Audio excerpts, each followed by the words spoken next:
Il existe bien sûr des productions répandues dans une grande partie du pays, le blé ou le maïs. Mais les particularités du sol et celles du climat favorisent certaines espèces cultivées. Des granites pyrénéens aux sables de la vallée de la Loire, de la Provence sèche à la Bretagne humide, les conditions changent à l'image des végétaux qui y sont adaptés, sélectionnés de génération en génération depuis la naissance de l'agriculture. Les végétaux sont ainsi le reflet des terroirs. Ils correspondent à la conjugaison d'un sol, des conditions climatiques et du travail des hommes. Donc on va voir la mosaïque des espaces. Le blé dur, c'est une céréale blonde qui sert à fabriquer semoules et pâtes. Il est plus sensible au froid et le blé tendre que le blé tendre, blé planifiable, mais il résiste mieux à la sécheresse. Alors que le blé tendre est cultivé partout en France, le blé dur muni de longs poils appelés barbes est principalement cultivé dans le sud et l'ouest du pays. Le sarrasin, malgré son appellation de blé noir, n'est pas une graminée, mais une plante pourvue de fleurs blanches mellifères. Il permet de mettre en valeur les sols pauvres et est principalement cultivé en Bretagne, en Normandie et en Auvergne. Outre ses caractéristiques nutritionnelles intéressantes, il est prisé pour les couverts intérieurs. La betterave sucrière. Grâce à la racine blanche de la betterave sucrière, la France est un des principaux producteurs de sucre. Cette plante biannuelle sert aussi à la fabrication d'alcool et d'agrocarburants. Affectionnant un climat humide et pas trop chaud, elle est cultivée dans le nord et l'est de la France. Textile, le lin textile. On utilise les fibres de la tige du lin textile pour des vêtements, le linge, les matériaux isolants, dans l'alimentation animale ou en paillage. La culture de cette fleur bleue est délicate.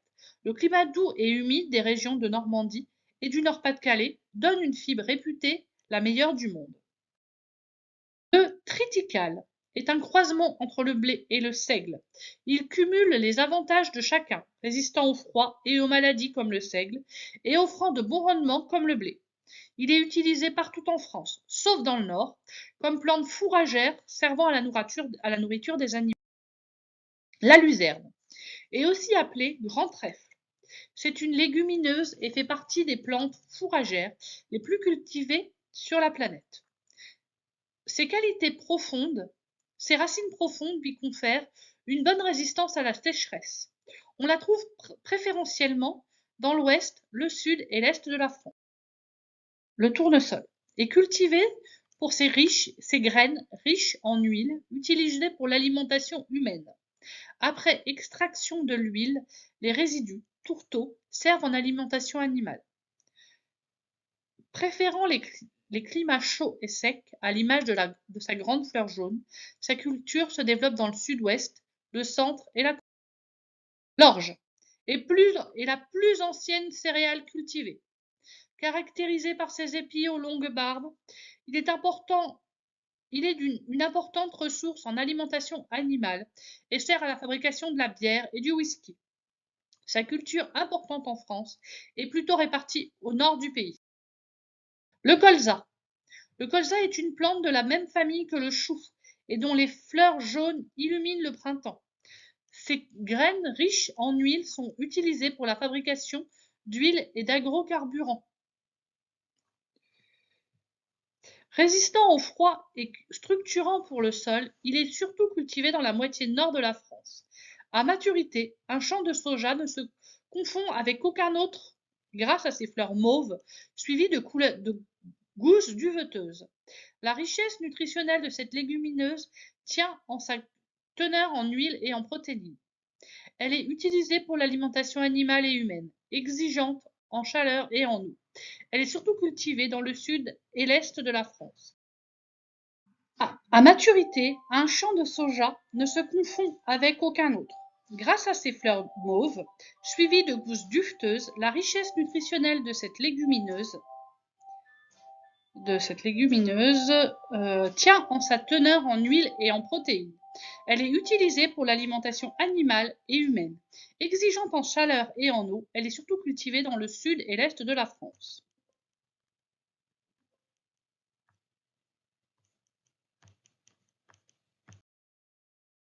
Le maïs sucré est couramment consommé comme légume. La culture de cette grande graminée d'origine tropicale nécessite de l'humidité et un climat doux. En France, il est principalement cultivé en Aquitaine et dans la région centre. Légumineuse, parmi les premières cultures humaines, possède un grain riche en protéines, ce qui en fait un aliment de choix.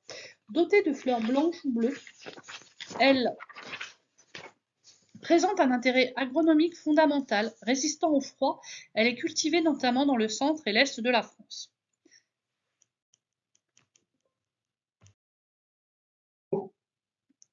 Est une culture vivrière traditionnelle en Afrique, qui ressemble au maïs. Elle est la 5e céréale consommée dans le monde, après le maïs, le riz, le blé et l'orge.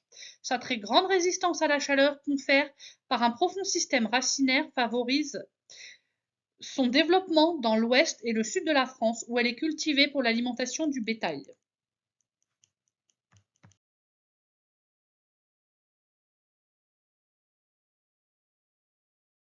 Spécificité régionale en évolution. Mais rien de tout cela n'est statistique. La production de blé noir augmente en Bretagne, fruit d'une demande accrue, mais aussi parce que cette plante constitue un excellent couvert végétal.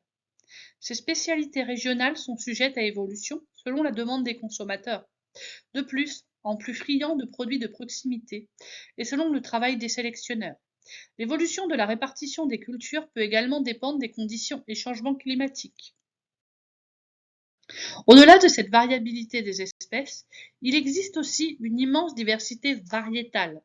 La lentille se décline par exemple, suivant les régions, en lentille verte du Puy, lentille blonde du Cantal, ou lentille rosée ou brune de Champagne. De même, plus de 200 variétés de blé sont pour une agriculture plus durable. Les agriculteurs recherchent également la meilleure rotation des cultures pour éviter l'épuisement des sols et le développement des parasites. Pour des cultures importantes, ils cultivent souvent plusieurs variétés pour limiter les risques. Les agriculteurs sont également de plus en plus attentifs à l'ensemble de la biodiversité sur les exploitations. Céréales et légumineuses. Ce qu'on appelle céréales dans le domaine alimentaire, maïs, riz, blé, orge, sorgho, fait souvent référence à une grande famille, appelée graminées. Les légumineuses forment une grande famille botanique ayant la particularité de fixer l'azote, l'élément chimique précieux dans le développement des plantes, car constitutif des acides aminés puis des protéines. Céréales et légumineuses sont de bonnes alliées dans les champs, car les légumineuses enrichissent le sol en azote, disponible ensuite pour les céréales sous forme d'engrais verts. Mais elles sont aussi complémentaires dans l'assiette. Conjuguées, elles présentent l'ensemble des acides aminés dits essentiels, car ils nous sont apportés exclusivement par l'alimentation, notre corps ne les synthétisant pas. Ce n'est pas le fruit du hasard si cette combinaison se trouve dans de nombreux plats traditionnels, couscous et pois chiches, riz et lentilles. Rotation des cultures. La rotation des cultures est la succession de plantes différentes, graminées, crucifères, légumineuses, sur une même parcelle agricole. C'est une technique visant au maintien, voire à l'amélioration de la fertilité des sols. Elle contribue à rompre le cycle des organisations nuisibles, mauvaises herbes et ravageurs. Puisant des nutriments variés, les différentes espèces ne menacent pas l'équilibre chimique du sol. L'emploi de légumineuses enrichit par ailleurs la terre en azote. La différence entre les systèmes racinaires qui se succèdent permet une amélioration de la structure du sol. La composition des différents résidus de culture participe à la qualité de la matière organique. L'activité biologique du sol est ainsi favorisée. Les couverts végétaux.